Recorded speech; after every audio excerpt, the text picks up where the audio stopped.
गुरु भगवान को नमन। हम लोग श्रद्धा, साधन और सदाचार अमृत वचन में से ले रहे थे। साधक बहुत जानकार बनने के चक्कर में ना पड़े, कर्तव्य परायण बने। ये मार्ग में अधिक जानकारी की आवश्यकता नहीं है, आवश्यकता है अनुभूति की। कहने साधक बहुत जानकार बनने के चक्कर में ना पड़े कि मैं ये भी कर लूँ, वो भी कर लूँ, ये भी समझ लूँ, वो भी समझ लूँ। कह रहे हैं जो भी उसको कर्तव्य मिला है उसका पालन करे और भजन करे, कर्तव्य का पालन करे और भजन करे। और बहुत जानकारी की आवश्यकता नहीं है, आवश्यकता है भगवान का अनुभव होने की, भगवान का दर्शन होने की। भगवान का अनुभव होता है। जैसे कल एक कथा सुन रहे थे तो उसमें बता रहे थे संत कि एक महात्मा बरसाने गए राधा रानी के मंदिर में और दर्शन किया। फिर उन्होंने कहा राधा रानी कुछ खिलाएगी तो मैं खाऊंगा, नहीं तो नहीं खाऊंगा। और बैठ गए मंदिर के सीढ़ियों के साइड में। अब बैठे रहे, 1 दिन हो गया, 2 दिन हो गए, 3 दिन हो गए, कुछ खाए ना। तो तीसरे दिन शाम को बहुत कमजोरी हो गई, उठा भी ना जाए। एक बालिका आई, बोली बाबा खावे को ना। तो बोली राधा रानी खिलावेगी तो खाऊंगा, एक ही बात बोलते थे, राधा रानी खिलावेगी तो खाऊंगा, ना तो ना खाऊंगा।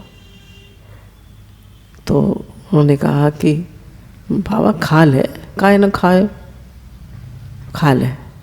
तो बोले नहीं, राधा रानी खिलावेगी तो खाऊंगा। तो उन्होंने कहा तूने अपनी जटाओं में तो देख कितने रुपए बांध रखे हैं, तो राधा रानी कहाँ से खिलावेगी। तो बाबा एकदम बहुत चक्के रह गए कि मेरी जटाओं में पैसे हैं तो मुझे भी याद नहीं था, और इनको कहाँ से पता लगा राधा रानी को। तो फिर वो बालिका भाग गई। तो उनके पीछे पीछे कि लाल चुनरी वाली कहाँ गई, लाल चुनरी वाली, उससे भी पूछा पुजारी से लाल चुनरी वाली कहाँ गई, लाल चुनरी वाली कहाँ गई। तो उन्होंने कहा यहाँ तो निरी बालिकाएँ आती हैं, हमें ना पता कहाँ गई। तो वो मतलब दर्शन तो कर ही लिए थे उन्होंने राधा रानी के। तो अब वो बिल्कुल एकदम वो हो गए, पागल से हो गए। राधा रानी फिर से उनको दर्शन करने, आपका राधा रानी दर्शन कर दे। तो राधा रानी ने उनको ये बताया कि जब तक तुम अकिंचन नहीं होगे, तुम जरा भी संग्रह और परिग्रह करोगे, चीज़ें इकट्ठी करोगे, चीज़ों में मन रखोगे, अनन्य चेता कहते हैं ना, मतलब अन्य में किसी चीज़ में मन ना हो। अब हम देखें हमारा तो सब चीज़ों में मन है, तो धीरे धीरे अपना मन सब चीज़ों में से निकालते जाएं कि मेरा मन सिर्फ भगवान आप में हो, मेरा मन आप में लगे, संग्रह परिग्रह से रहित। इतने कपड़े हैं, कितनी सारी चीज़ें हैं, है ना। तो अब जो हैं वो हैं, उसमें से जो आप नहीं पहनते उनको दान दे दीजिए, और जो नहीं यूज़ के आते उनको दे दीजिए। बहुत सारे लोग हैं प्रेम से पहन लेंगे, कितने लोगों के पास कपड़ा नहीं है, पर और इस सीज़न में मत खरीदिए, ठीक है, चलेगा। लोभ के कारण बढ़ते चले जाते, बढ़ते चले जाते हैं। और लोभ एक ऐसी चीज़ है कि कभी शांत नहीं होता।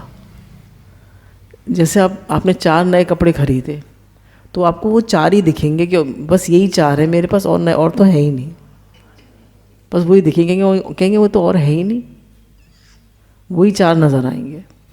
ये मन की प्रवृत्ति है। तो उनके तो कुछ उन्होंने चांदी के सिक्के बांधे हुए थे बालों में, तो उन्हीं के लिए कह दिया राधा रानी ने कि तू तो मेरे दर्शन चाहता, पर जब तक तू अकिंचन नहीं होगा, संग्रह परिग्रह नहीं रहित नहीं होगा, तब तक मैं दर्शन देने वाला ही नहीं हूँ।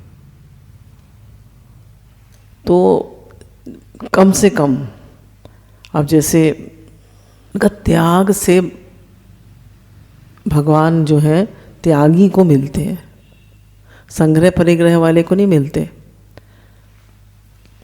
जैसे उन्होंने एग्जाम्पल दिया कि तब मोदी जी तभी प्राइम मिनिस्टर बने थे, उनका मोदी जी का ही दिया कि छोटे से वो थे, छोटी हाइट के हैं, और वो प्राइम मिनिस्टर बन गए। पहले चाय बेचते थे।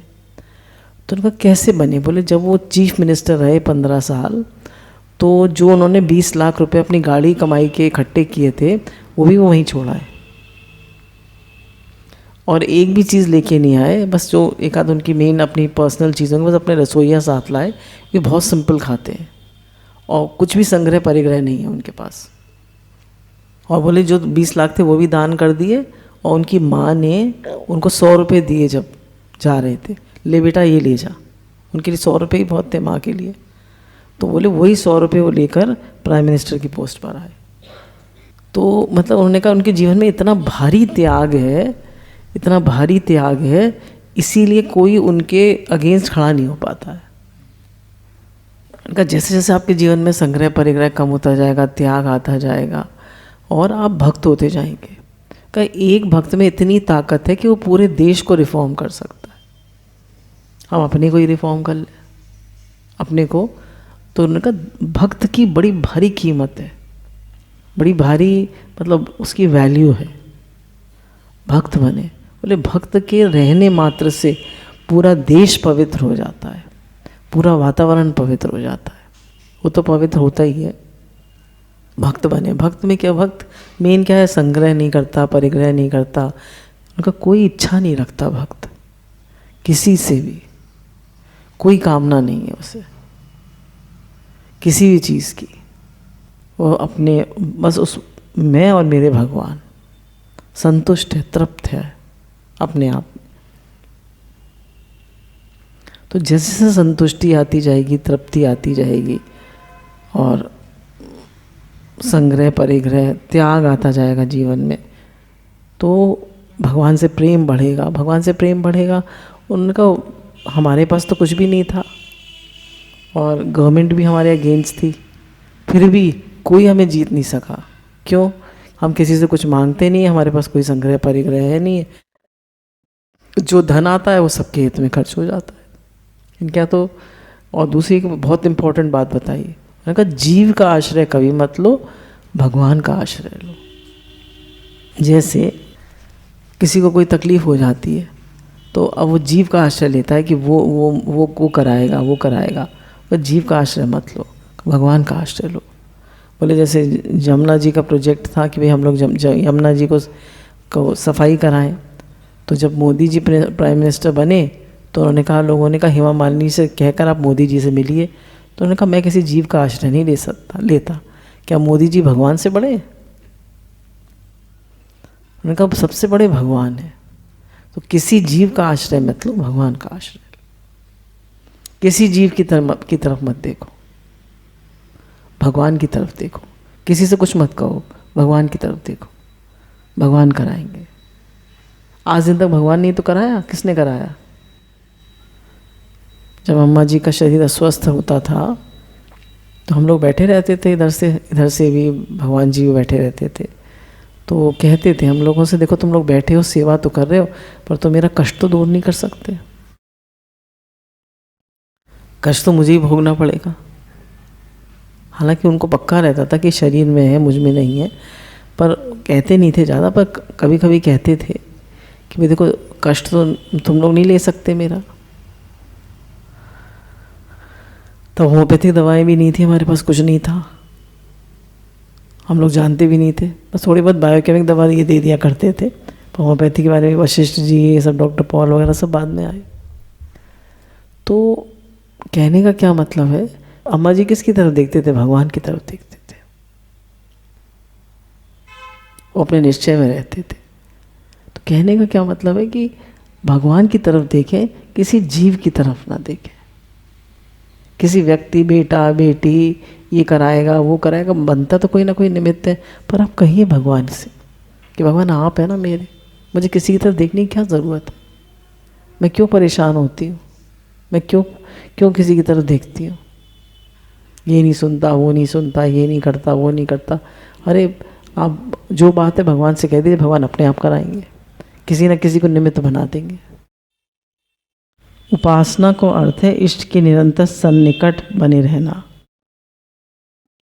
कह रहे उपासना का क्या अर्थ है कि अपने इष्ट के हमेशा निकट बने रहना। अब निकट कैसे बने रहेंगे? हमेशा उनकी याद बनी रहे।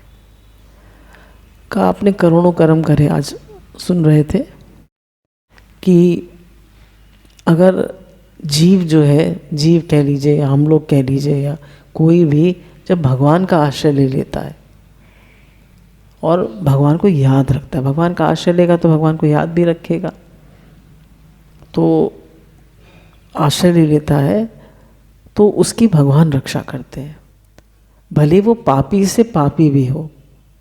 मोह के मारे एक राजा थे, उन्होंने कहते हैं इतनी गाय दान करी थी जितनी की मिट्टी में कण भी नहीं होते, फिर भी उनसे भक्त अपराध हो गया था।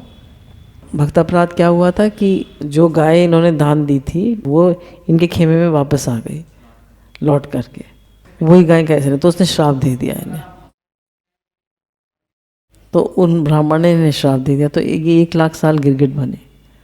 तो 1 लाख से तो इन्होंने कहा कि आप कितना भी दान कर रहे हैं, पुण्य कर रहे हैं, कितने भी बड़े बड़े काम कर रहे हैं, पर अगर आप भगवान को याद नहीं रख रहे और सब मोह से कर रहे हैं, भगवान के अर्पण करके नहीं कर रहे, तो उसका फल जो है वो आपको बढ़िया नहीं मिलेगा। अच्छा, दूसरी बात उन्होंने बताई कि फिर भगवान ने कहा इसने कर्म तो बहुत अच्छे करे थे, तो 1 लाख साल बाद जब उसका कर्म कट गया तो भगवान ने अपना हाथ देकर उसको कुएं से निकाला और उसको दर्शन दिया और मुक्त कर दिया, भगवान कृष्ण ने।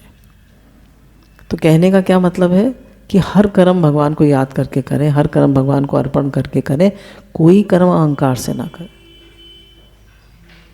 ये सावधानी हमें मिलती है कि कोई कर्म अहंकार से न किया जाए। हर कर्म भगवत अर्पण बुद्धि से, भगवान आप कराएंगे, भगवान आपने कराया, भगवान आपके लिए किया जाए। आसना को अर्थ है निवास, रहनो बैठनो। श्री जीवन धन इनके नाम रूप लीला धाम, इनके प्रेमी जन के चिंतन एवं चर्चा के द्वारा सतत इनकी स्मृति में ही डूबे रहना ही उपासना है। कह रहे उपासना का अर्थ है कि भगवान के पास बैठना। भगवान जीवन धन, भगवान को कह रहे हैं जीवन धन का नाम रूप लीला धाम, उनका नाम लेते रहें, उनका रूप का नाम के साथ रूप का भी चिंतन करें। आपको पहले भी बताया था, लीला धाम, लीला का भी चिंतन करें। धाम, वृंदावन धाम में हम बैठे हैं, ऐसा भाव रखें। इनके प्रेमी जन के चिंतन एवं चर्चा के द्वारा सतत इनकी स्मृति में ही डूबी रहें। कह रहे भक्तों के साथ बैठिए और संसारी लोगों के साथ मत बैठिए, और भक्तों के साथ बैठ के इन्हीं की चर्चा करके, भगवान की चर्चा करते हुए उन्हीं की स्मृति में डूबे रहिए। बेकार की इधर उधर की बातें मत करिए। इष्ट की सतत स्मृति ही समस्त साधन को सार है।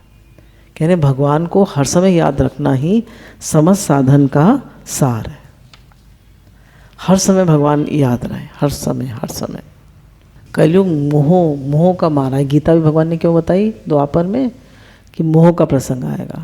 अर्जुन को भी मोह हो गया ना, और ये भी महाभारत में इतनी कहानियाँ सब ऐसे ही हैं, इससे ये हो गया, इससे ये हो गया, तो सब में मोह अज्ञान दिखाया है।